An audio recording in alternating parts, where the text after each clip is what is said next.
What show are we doing today? 50? 50, 51, 52. 52. Well, that's getting up there. Yeah. What I wanted to talk about today is just come around a bit.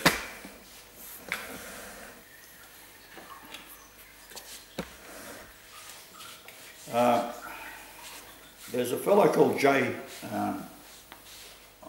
Jay Parker. He's apparently of Illuminati parents, and he has made several videos and been sounding the alarm about the Illuminati and the sex cults, and how his father has done some dreadful things. And we're going to, in the show today, splice a few of his together so you can listen to what he's saying. And the first segment is 1 through to 4, and in the fourth segment they're approximately 10 minutes long, and I'll just put it on the screen here so you can see what it is that I'm talking about.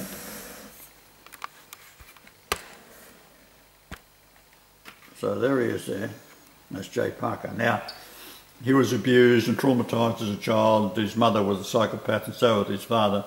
Very wealthy family. And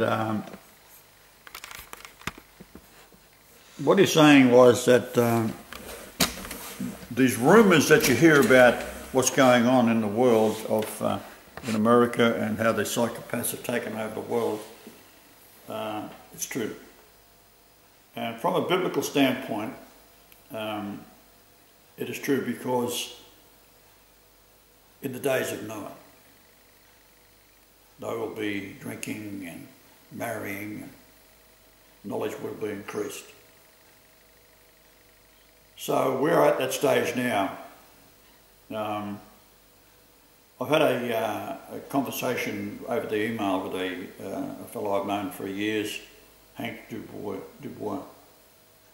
And I've known him since I was about 12, and worked with him from the age of 16 onwards, and went to Africa with him. And he is,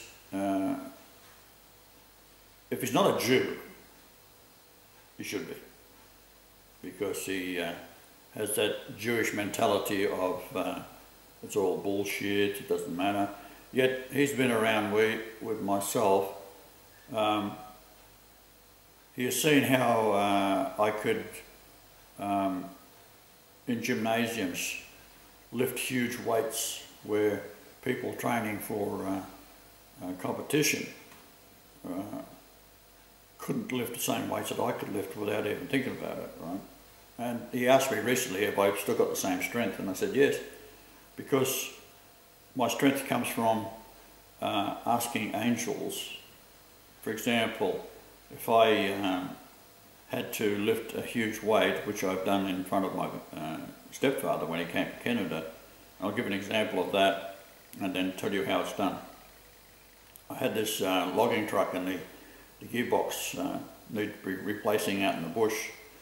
So I bought this new gearbox, and it weighed about 800 pounds. And it was so heavy that when I pulled it off the back of the pickup truck, it bent the tailgate. And then it fell onto a piece of carpet that I'd laid out, and I dragged it under the truck, and I said to my stepfather, I'll lift it up and put it in position, and you put the bolts in and hold it up to the frame. He said, well, where's the crane? And I said, I don't need a crane. So I got underneath the truck and dragged the carpet with the gearbox sitting on it, so that now I'm under the truck with this gearbox. And now the gearbox itself has got about a 2-inch spline or shaft that's got to go through the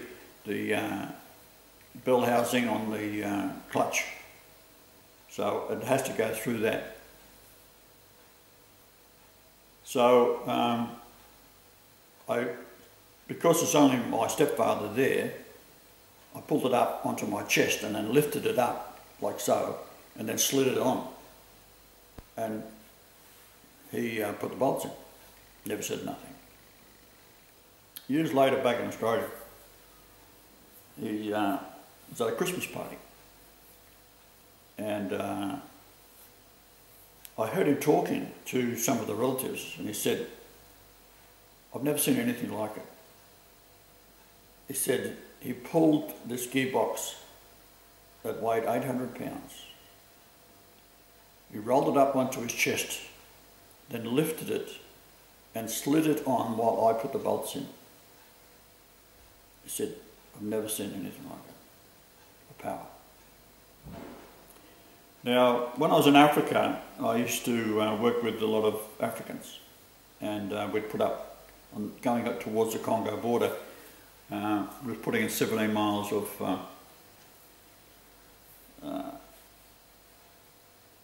high tension cables, line rather, and we had to put these poles up with the cross arms on them. The poles weighed 800 or 900 pounds apiece. So it would take usually 8 or 9 Africans to lift it, and then they'd shove it in a hole and stand up straight. And I used to joke around with them, and I'd say, "Get out the bloody way." I said, "Let a white man do it." And I'd lift the pole up myself. Now, they used to call me Wana Makulu Brown because they couldn't say the name Brian for some reason. Makulu means big or strong, and Wana is the boss. So Wana Makulu Brown, call me. Now, I do these things in front of the Africans as a joke. I wouldn't do it in front of white people, right? Except when I was in the gymnasium, and Hank used to set it all up, that these guys would be lifting these weights and practicing, and then he'd get me to come around and lift a weight, and I'd lift it with one arm. Things like that. Now, as I said to my friend Hank, when he said, "Are you still able to do all these huge weights?" And I said, "Oh yeah." I said, the secret is that I get the angels to do it. Because me being who I am, I just lift as what I can, and then the rest of it, if I lift say 100 pounds and the thing weighs 800, I say to the angels, "Will you lift a 7?" And this is what happens. I can command the angels to do that. Now, getting back to Fiji is what I want to talk about. When we went to Fiji, the FBI agent that had come out from America, his name is Voorhees, and he'd been sent out to Australia by the FBI. Formerly, he was working for the Postal Service, and before that he worked for undercover agents for the FBI or drug enforcement, and he had a sort of a younger face, and would go into clubs and he'd get the deals set up for drugs, and then they'd make the bust and all that kind of thing. So he worked as an undercover agent. His password on the computer that I used one day was agent, like how Stone said. So he was the mail sorter for Obama. Right? Now, it was either leading up to the election or after the election, but he was in that trusted position that he would sort through the mail that was addressed to Obama to see if there's anything in it, like any poisons or bombs or whatever the case may be. And then he sent out to me in Australia. The first night he said, moved in with us, I hypnotised him. And how I did it was like this. He was telling me about himself. And when people start talking about themselves, it becomes a very interesting subject for them. And then you suddenly change the subject and then back to the subject. Right? So as he's talking about himself, and he was getting that sort of glazy-eyed look, talking about his story, how he's done this and done that, I said, "You were sent out by the FBI as a spy, wasn't you?" And he said, "Yes." Now what happens, and then I continued on asking another question which was complementary to what he was saying in the first place. And in that state of mind, the mind because they're concentrating on making an impression. The mind thinks, did I say that or did I think it? Well, that's the whole idea. You don't indicate by his response that he actually said anything that was incriminating to himself. Okay, now he goes over to Fiji of his own accord with his wife, and I had offered him that he could stay with us for as long as he wanted, and that when he ran out of money, not to worry about it, I'll support him, right? Because he's owned, he's one of ours. So fine. So he goes over for a holiday to Fiji. While he's in Fiji, a lady sets up an appointment with another lady who is a broker for renting condominiums. So he rents this condominium. Now the condominium was on an area that had been reclaimed from the sea and by the Hilton Corporation, and built a large resort plus these condominiums. The condominium at the time was number 107. Outside its front door was a large area of grass and a few coconut trees and a bit of a burnt-out building, which was odd for a luxury resort. They don't usually have anything like that, but apparently what had happened, the local businessmen there would meet in a hall, and the hall, after they had been there, would be serviced by a fellow who I knew quite well, who was a native lad. He was a manager of the staff that did the clean-ups and the grounds and all that kind of thing. And this lady had gone in to do the clean-up after this hall had been used on that night before, on a Tuesday night I think it was, and used once a month. And when she got in there, they had left and there was a box they didn't put away. And when she opened the box, there's a human skull and bones in it.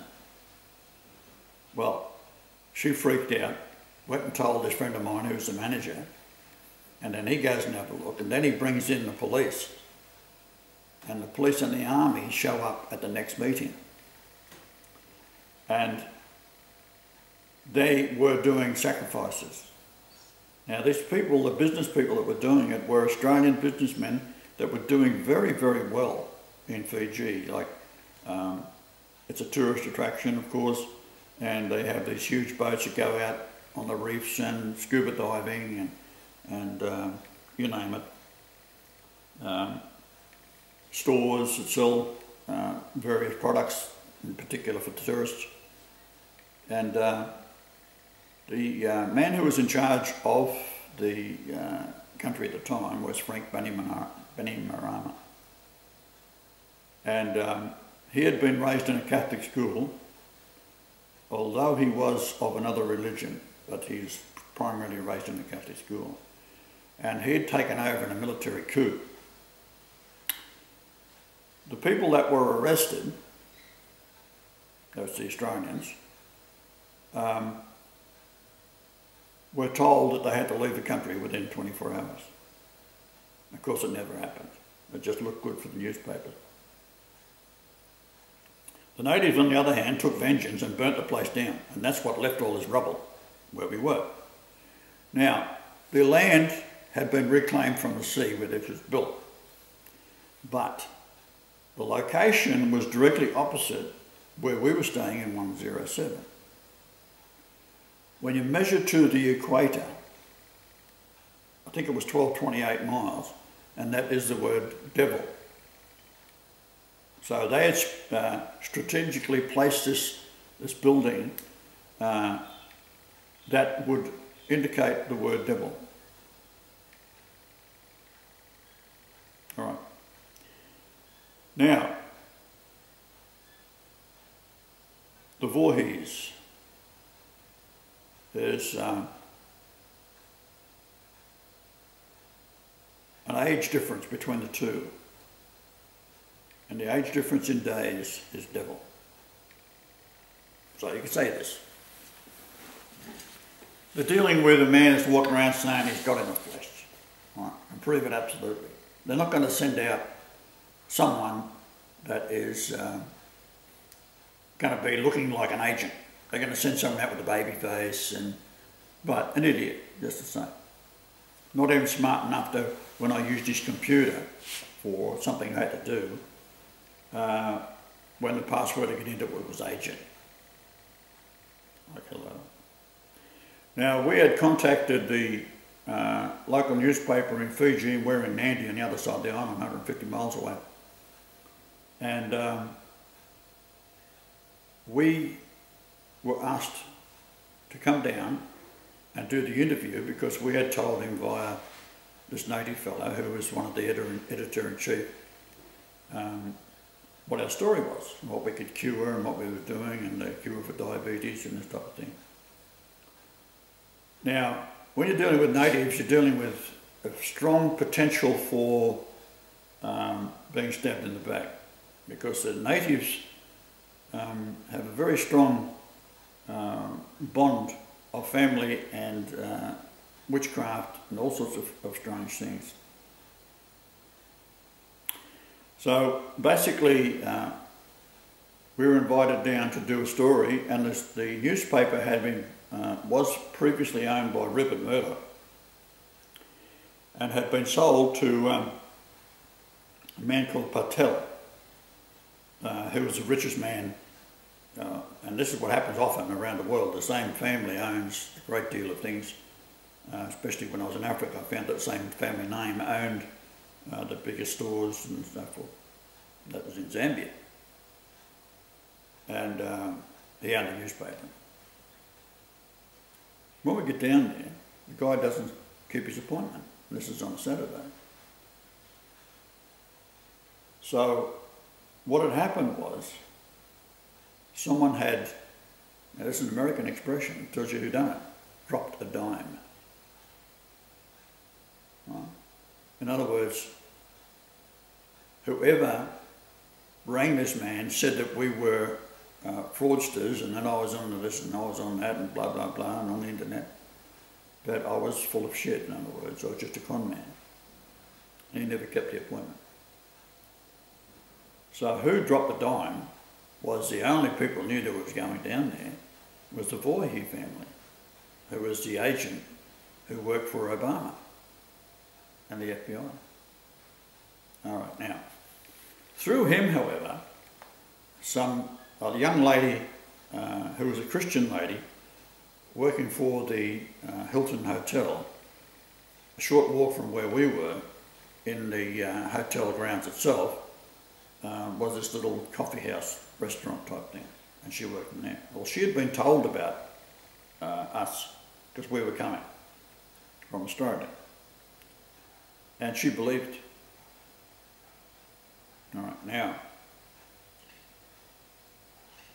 her husband, he was a Hindi, husband-to-be was a Hindi, and his grandmother had told him when he was younger that the name of God was Yahweh. Well, not being an expert on the Hindu religion, he then found that the God of the Christianity was Yahweh.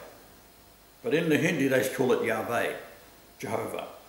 But his grandmother had told him this. And in other words, if you look at the history of Hinduism, it is a downline of the Essene religion. Because the Essene is the oldest, right? The Essenes go back to Enoch. So that was then what Enoch's son, Methuselah, and then his son, Lamech, and his son, Noah, they were Essenes. So that the three sons and the daughters that come off, and their wives that come off the ark, were Essene, with one traitor, Ham. Right? So the destruction of the earth was to rid the world of the sons of darkness that had mated with the women. They were the giants of those days. Now, before the flood, there were very big people, because the centre of the earth, there's a iron core that rotates, right? And it's fed from another realm, from the heavenly realm. So as the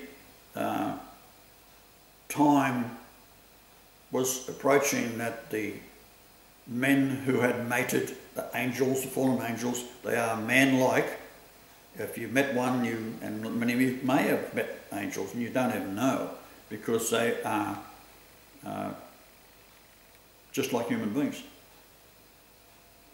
The demons that you probably and almost certainly have met, and some of you may have married, are of that same stock, because it's the reincarnation of the soul that influences the newborn to be born into an environment where the demons of the past, they can no longer walk around the earth as and able to mate with women, can, however, enter into the flesh of a newborn child after the age of 7 years.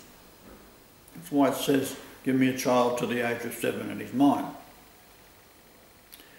Likewise, what the Jews do, they indoctrinate the child into hating Jesus, and by the time they're 7 years of age, the age of reason, they then become fully demonised by the influence of the mind, that accepting the demons to come in. One of the scriptures state that if 7 demons are driven out of Mary Magdalene, 7 devils, the actual word demon is not used in the New Testament, it's devil. So 7 devils were driven out. Then when you talk about when she dies and comes back again, not only are the 7 devils waiting, but they also bring back 7 times 7. So making the person far worse than what they were before. This is the garnished prophecy of when a demon or devil is cast out. The devil waits, the demon waits, and will return into that person, making that person far worse than they were before, times 7. All right, now, this young fellow who was a cook lines up and becomes a Christian, and because of the Jesus factor. And he's going to get married with me on the 4th of December. So we buy the traditional Hindi sari for Asherah, and I buy the traditional male garment. And we go to the wedding. At the wedding there's hundreds of people, and half of them are Christians, half of them are Hindi. They all get along very well. Basically it's the same religion. So there's 2 fire twirlers there as entertainment. And what they do is they get a baton about a metre long, they light either end of it and they spin it, and it goes faster and faster and faster. Now if you drop it, which they did at one stage there, it drops and falls on the ground and just lays there, they pick it up and start again. So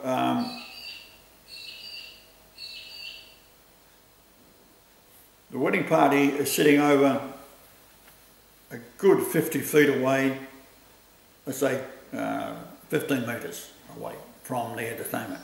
And we're sitting looking straight at the entertainment, and there's the wedding party off to the left. And the bride is sitting in a white garment, traditional Christian wedding dress. And the baton twirler drops the baton, and it runs over and over and over like that, right up to her, and falls against her wedding dress and sets it on fire. So then they're all flapping and putting the fire out. Now at that point, we're witnessing demons at work, because it defied the gravity of twirling a baton and then have it bounce and run across 50 feet or so to hit the bride and fall on her dress and set it on fire. Remember, this lady and her husband, they believed in that. On another occasion, her husband worked as a cook, and good cooks are actually in demand in Fiji, so he changed his job for a better paying job, and it was more convenient for him. He didn't have to drive to work in his little car that he owned. He could go by bus to this particular area or resort. And he was saying to us, because he'd come over to visit and have dinner with us and with his wife, and he said, I was on the bus going to work the other day, and I said, there was two older people with white hair, dressed in white, sitting at the front of the bus giving out pamphlets. And he said, I got the pamphlet as I got into the bus and walked up. So this bus is supplied by the resort, and 30 or 40 people on board, change of shift, and as he gets on board, two people sitting there, white people with white hair, he said they're about my age, and they were handing out these pamphlets. He walks up the back of the bus, sits down, reads the pamphlet, and it's talking about, if you want to know the truth about what's going on, religion and so forth, be at the area we were at in this resort, and at 12 o'clock on the Saturday, the following Saturday, and learn the truth. Okay. So he thought that they were working for me, but I had set it all up. And what had happened was he goes home that night, he shows it to his wife and puts the pamphlet aside, and then the following week they're coming over to our place for dinner. And while there, they tell us about what happened. I said, well, it wasn't me who done it, it wasn't us who set it up. I said, they were angels. Right? Now, Fiji is a place where 35 years ago they were still eating each other. And it was actually known as the Cannibal Islands at one stage. So the demons, if you like, are still in full force there. And they have witch doctors and all sorts of things. You can, for example, contact a witch doctor of someone you don't like to have them put a spell on them. And there is a disease we encountered there, and it's called belts. I don't know whether it's a doctor's term for it or whether it's a native term for it, but what happens is you get these sort of boils that start around the waistline, and it'll go around in 7 days, it'll go completely around the body, and when it reaches the other end, you're dead. Right? So we come up with a cure for it. And in fact, where we were in this little resort, it's quite a run-down sort of thing. And we had hundreds of people coming there to get the cures for diabetes. So much so that the management told us that we had to stop doing it. But in the meantime, the churches, there was one small church that had been 222 members. and was in the grounds of this house that was owned by this family that had been built by an old-timer 105 some odd years ago. And he was a grandfather or great-grandfather of the people that owned it. And he said, now, this particular building has to be in the family forever, because from there, the news that Christ has come will go out from that household. So what it was is two large poles, or one large pole, I forget. Two large poles, and then grass thatch on the roof, quite a large area, and then up about 6 feet was a stone wall, and then it's arched up like something like that with the stones, from the stones, and then supported the roof itself, and the roof was thatched. And a photograph of the old man was there, and this is where we got the story from it. And the lady that was married to the grandson, who was staying in the family, he and his sister were the remaining owners of that property. And the sister was a very educated woman, and she had married into a Catholic family, and they were very wealthy. And so Stephen, her husband, her brother, and his wife lived in the building. Beside that, they have a kitchen. So you don't cook, traditionally you don't cook in the same area as the main living area. It's just how it is there. Now, she had Bell's disease. And what it appears to be is that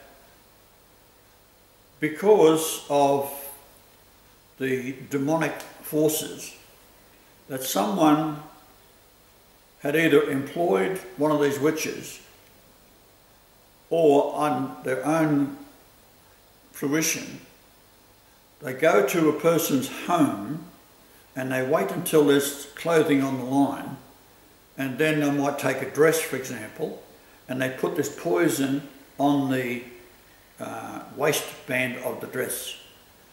So when the woman puts it on, this disease or poison gets into the waist and starts the inflammation, which results in these very, very painful boils. This woman was in total agony. Now, we didn't know about that, but we were using our treatment of calcium hypochlorite and the wrist pulsar and the colloidal silver and ozone. And she and Stephen were sitting there while we was treating other people, and was handing the calcium hypochlorite around. And we treated her, because we treated everybody.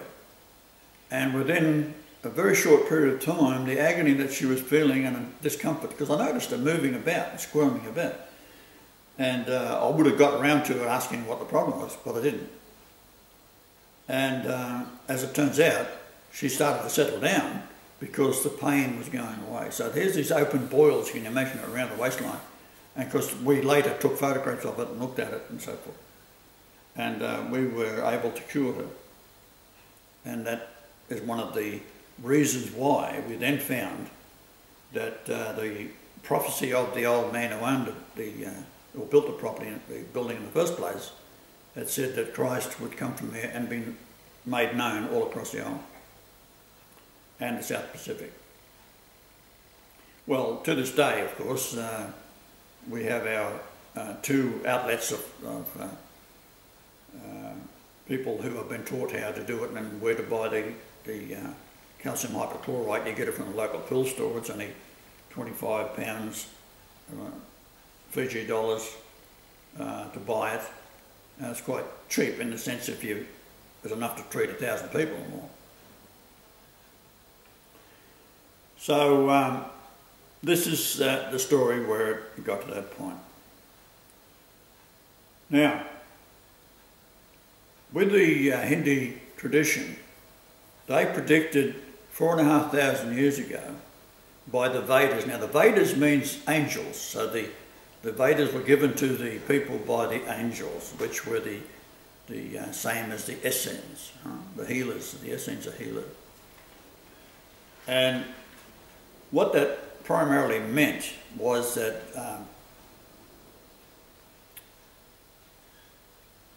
they had come in contact with the fulfillment of the Hindi prophecy. Now, two things happened. Ash went up the street, which is only walking distance, to go to the grocery store. We had observed that the grocery store had conveniently at the right height where a woman could reach and grab a large container of cooking oil and pull it straight into the basket, into the shopping trolley. So it's at the right height. Same with cigarettes, very, very cheap. Turns out the cooking oil, whether it be canola or soy in particular, soy is the abominable bean. It's one of the worst GMO products you can possibly imagine. And what happens is the soy will cause you to be infertile, and the oil itself is plasticized. In other words, when you heat it up, it becomes a plastic. And all your oil products produce all your plastics. Right? So it's the same basic molecular structure in another form, in the way of as you know, oil is made from coal and so forth. There's all sorts of way oil is produced, in fact, but it's from an organic material. So the cell, it has little antennas. So let's say my hand is a cell, and these antennas stick up, and they get covered with plastic, maybe 1 micron of plastic. But it's like taking the car battery, take your terminal, take the clamp of it, put plastic tape around it and put the terminal back on. It ain't going to start the car, is it? Because the electricity has been insulated from the starter motor. In the same way, when you have diabetes, the insulin floats along and the receptors are waiting for the insulin that has been released by the pancreas when the cells are demanding energy, which is in the way of sugar. So the sugar and there's insulin in the blood, and the insulin will dock in these little receptors on the tops antennas of the cell itself. So it's sticking up like that. But because there's plastic there, the insulin molecule sits in it because it's drawn to it magnetically, but it doesn't fire the signal down into the cell itself, which opens up the cell wall to the shape of the sugar molecule so that the sugar can enter into it, and then when it enters into it, it closes and releases these ends of the antenna to allow for the insulin to be released back into the bloodstream and be recycled. Now, we discovered that when we realised that each area of the world is targeted genetically for a profit-making, suffering-induced disease. For example, in New Guinea, it's AIDS and malaria. In Fiji, it's diabetes and cancer. So we came up with a cure overnight. So we have demons at work. Now, you think that's lucky guess, if you like. However, my niece, Michelle Marshall,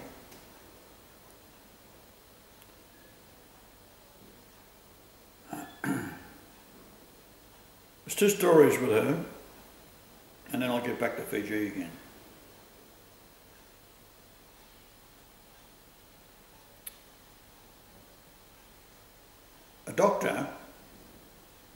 that had orthopaedic surgeon had worked in Fiji, and he was an Indian man and very well educated. And when you have diabetes, what happens is, in this particular case, the natives will suffer diabetes effects much worse than a European. And they get numbness, poor circulation, their feet in particular will develop sores, they can't walk on them, so the surgeon will chop them off, and they call it the chop. There's also blindness associated with it, so there's numbness, blindness, sores, and your limbs have to be cut off, the lower limbs in particular. So many people there have lost their limbs. The man who was doing it immigrated to Australia and ends up being the fiance today of my niece, Michelle Marshall. So we go there after he had left, and because to go into Australia, what they have to do is go and work in the outlying areas before they can move into the cities. And he did that, and then moved into the city where he was offered a job by Jews. He was paid $500,000 and for a contract to work for the Jews in Melbourne. Now the big money is in medication in Australia because it's all paid for by the government. And the pharmaceutical industry is like $7 billion a year out of the taxpayers for a small country that have the drugs that come in primarily from America.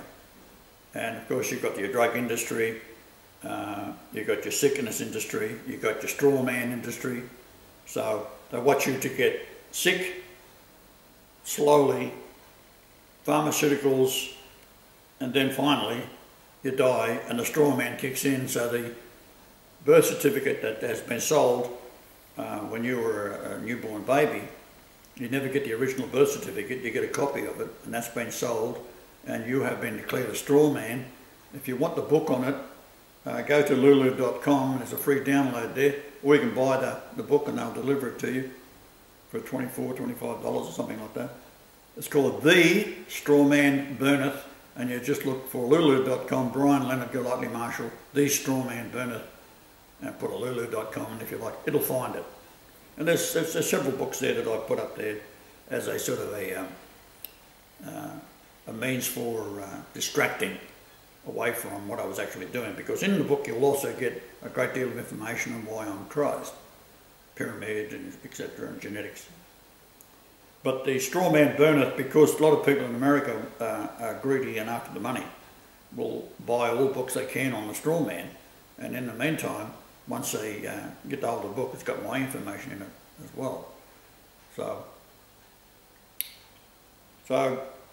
at a dinner with my niece and her fiance, I was telling him about how we cured all the diabetes and AIDS, and he got up and left the table and went to bed. Never mentioned it, because he was a man that was in Fiji that had cut off the legs and feet of hundreds of people.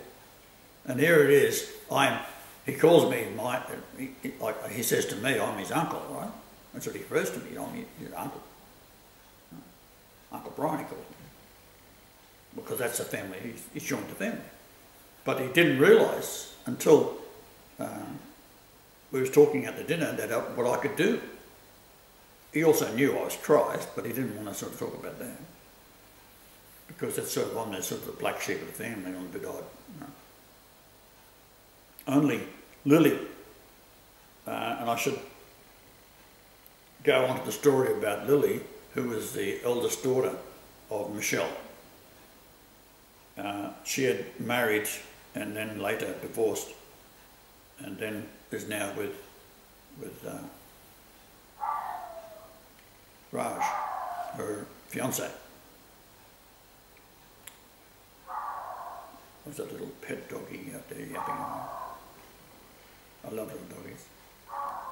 Shut up, you mongrel!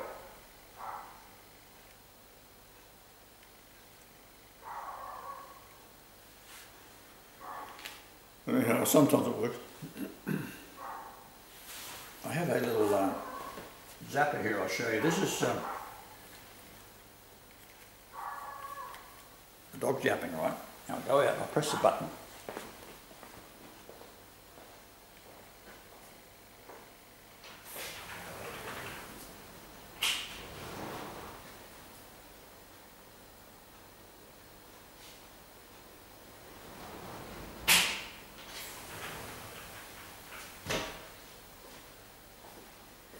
You buy these on eBay, it's a little deal like that. And you press the button. And it gives off a high-pitched sound. Now the doggies don't like it, they're gone. Right? So no matter where I go, I'm surrounded by bloody dogs. When I went to Italy with Ash, there was 5 dogs that would bark all night running up and down the fence. And the Italians are such nice people, they didn't want to complain about the next door neighbour's dogs. You know? So I bought myself a little CO2 pistol, which is strange. It looked exactly like a full-blown Beretta. You could walk into a bank and rob them because they think it's a real gun. Right? So with the CO2, I just fire a few shots at the dog barking, sting him on the bum, and then they take off, right? And I shine a light at the same time. So you get to the point the dogs learn, when they come around barking in the middle of the night, you shine a light, they're going to get a sting in the bum. Well, then finally we solved the problem that way. All right, now, I hadn't seen Michelle since she was a youngster.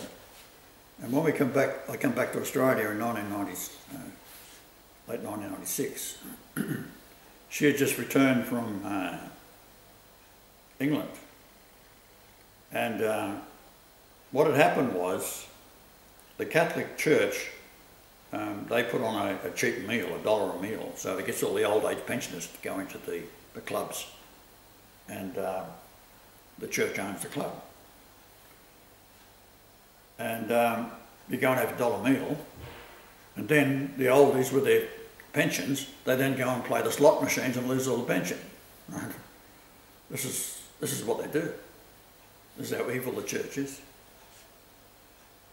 So we went up there for a meal in a place called Hurstville, a suburb of Sydney.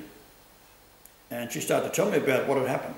And she had been to Morocco and met Jaime, his name is, Ahmed. Everyone who is a Muslim is called Ahmed, Muhammad, or Ahmed is the same as saying Muhammad, it's just another way. If you've got the first son, you call him Muhammad, the second son, you call him Ahmed, the third son, you call him another name, which also means Muhammad. All the matters had this, right? Ah, dear. So we're sitting there and she says that she'd been in Morocco and then London and then back to Holland, flew back into Morocco, and they bought marijuana and were smuggling or something like that because it's cheap and readily available in Holland. And they fly back into Morocco and they get arrested.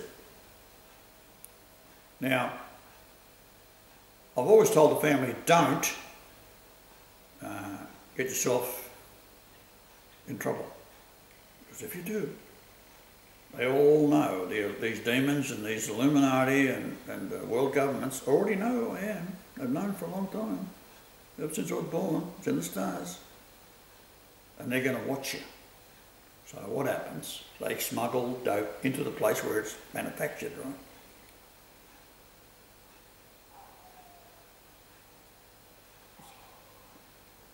So he gets locked up, he takes the blame, and she flies back to London, and they had been staying in a boarding house owned by a Jewess. From there she flies to Australia, and then she meets me. We're in the club. Do you love this man? She said, yes, I do. I said, would you like me to get him back for you? She said, how? He's in jail. He's locked up. So I said, have you got some way of contacting him? She said, no, in Morocco. I said, well, what about in London? Give me a strange look. Yeah, I got a calling card. So we walk out of the club. It's raining. And I said, we'll go to and find a phone. Walk towards the station and find a phone. Well, finding a phone in Sydney at Works is very, very unique. And there was this brand new phone, a Telstra phone, and with the card calling facilities and all that. So she sticks the card in. It's got credit on it. And she dials the number of the last place that she stayed with Jaime in London. This Jewish lady answers. Hello, it's Michelle Marshall here. Hello, how are you? Blah, blah, blah. How you been? She said, the reason I'm calling, I wanted to know if you've seen Jaime. And she said, no, I haven't. As she says that, Jaime walks in the door. Behind her. So she sees who walks in the door at the reception, and it's Jaime. So she said, oh my God, look at this, it's Jaime, right? So then they start talking back and forth. And from that, it was a long, drawn-out story from then on with the immigration and all sorts of problems, and she had to go back and forwards to Morocco, where he's now released. And he said that while he was in, this is he told me personally, right? He said while he was locked up, they was putting him on all sorts of drugs, and he has an out-of-body experience, and he gets taken up for 3 days. So in other words, he's laying in a bed for 3 days, but his soul has been taken up. And he's taken up with Gabriel, and Gabriel shows him what's going on in the world, and that he is of the Moroccan royal family, and that he has to find Michelle, that he will get out of the jail or the hospital and to go to London, and because Michelle is the niece of Christ. Look about the setup, right? So he gets on a plane. Now, he's already been convicted of smuggling, right? And yet he's allowed back into England. And he said that from the airport he was followed by people in dark suits all over, everywhere he was going. And he was going to all the places instinctively where they had been together.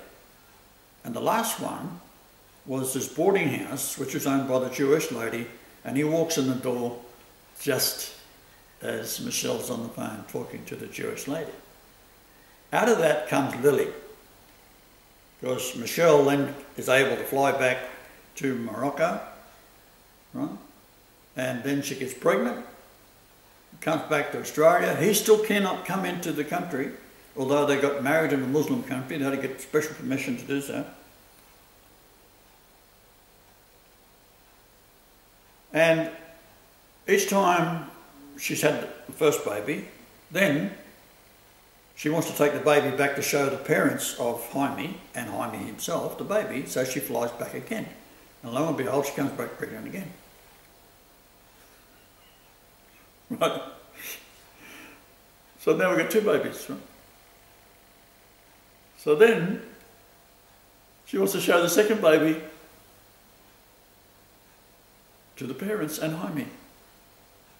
So next time they're going back over, Stephen, my nephew, which I said to him, do not, under any circumstances, do anything illegal, right? And he's going to the, and he's a drug addict, he's going to the home where they manufacture the drugs back in time for hundreds of years, right? So it was Stephen and his sister Michelle, the 2 babies, and Michelle's mother, Joan. Now Joan is 9.42 years older than I, and that's how many times the word Jesus is found in the New Testament. Also how many verses in First Chronicles, and it all fits together, right? But they're all too stupid. I'm going a bit of a roundabout circle, aren't I? They fly over there, she comes back again, Stephen goes on to England or Holland or somewhere like that. And she's pregnant again, right? 3 babies, right? The only one that makes any sense in the entire family is Lily, the first baby. And I've said to her, under no circumstances, I said, now, I'm telling you, I got you here from heaven, right? Do not listen to what your parents or what any of the adults in the family say. They're all lunatics. Because she has been following us all along. Beautiful girl, beautiful mind, beautiful soul. And I got her here for that specific reason. So, my father, at this Christmas party, he's telling the family of the incredible strength of his son. And how I lifted this gearbox up on this truck and slid it, 800 pounds weight, slid it onto the spline. And the reason I can do that sort of thing is because the angels do it for me, right? That's the whole point. I can lift 12 tons if I have to. I'll lift 100 pounds and then lift the rest. All the great monuments around the world were 8,000 tons or more. Angels did it. These are the people that were around when the fallen angels were on the earth, mating with the women. They were the good angels on the earth as well. Not mating with the women, loyal to God. At the time of Methuselah and Enoch and Lamech and Noah. You see where I'm going with this? So we go full circle.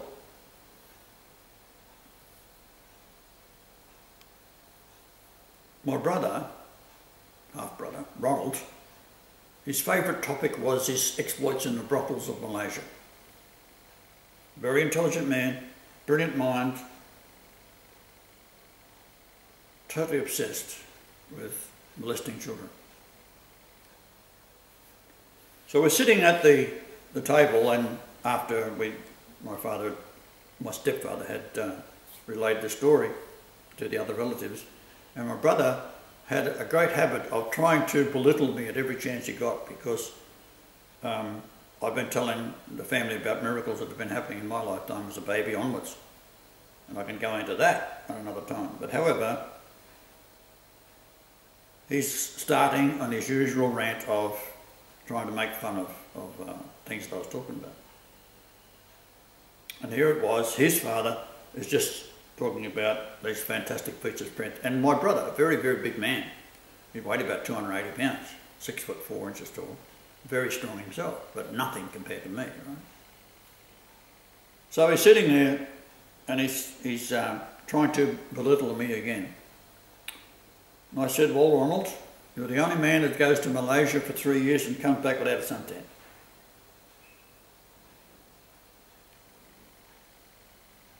So someone says, why? I said, well, he's spent all his daylight hours in a brothel, which is true.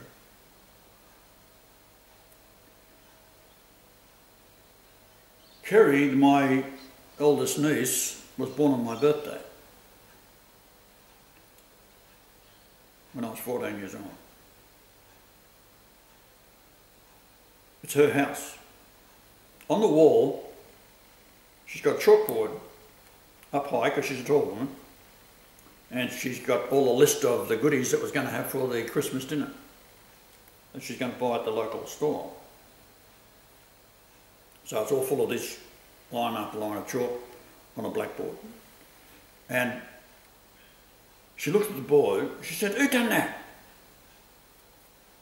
And what had happened, the chalk at the centre of about this area had gathered together and formed the letters in chalk in perfect square writing, G-O-D.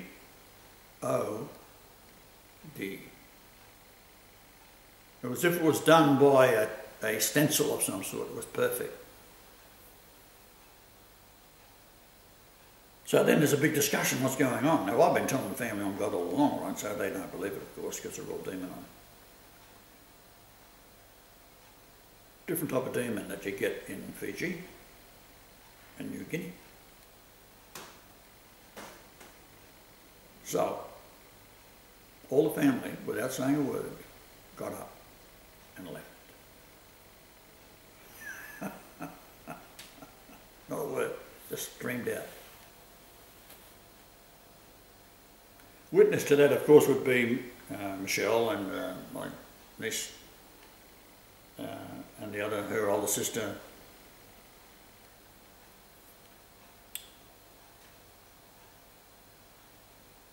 And my parents at the time, my brother. I won't talk about it. All right, so that's a different type of demon. So in Fiji, the demons there, they're the cannibal demons. And there's some evil bastards amongst them. So you can see how it's been manipulated that I go back in to Fiji on the second trip. We're curing all these people of these diabetes and so forth. The doctor that was giving them the chop ends up being the fiance and calls me uncle. Very educated man out of India. Very lovely man.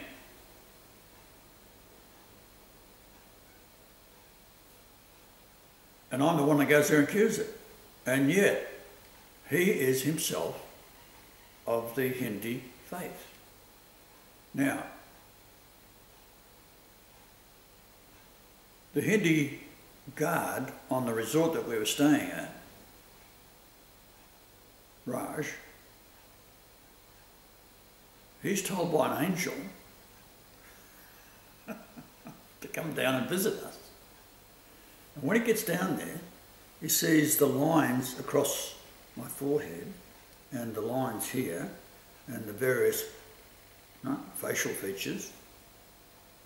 And he studies me for 2 or 3 days, and then he finally concludes that he has to tell me what it's about the angels, or tell us, Ash and I, about the angels, and what it all means. And he said that I am Kali. Now, when you see the video, which I'll just show you on, if you're going to watch this on YouTube as well, we'll get it kicked off here.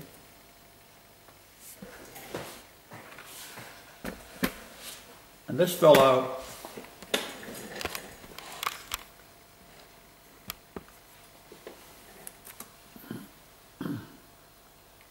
in number 4 of his videos, what's this fellow here? This is Jay Parker on Illuminati family abuse, Appendum Part 4 of 4. And if you go through to, start at about 3:10, he says that the only thing that his father, who is in the Illuminati, fears is Kali.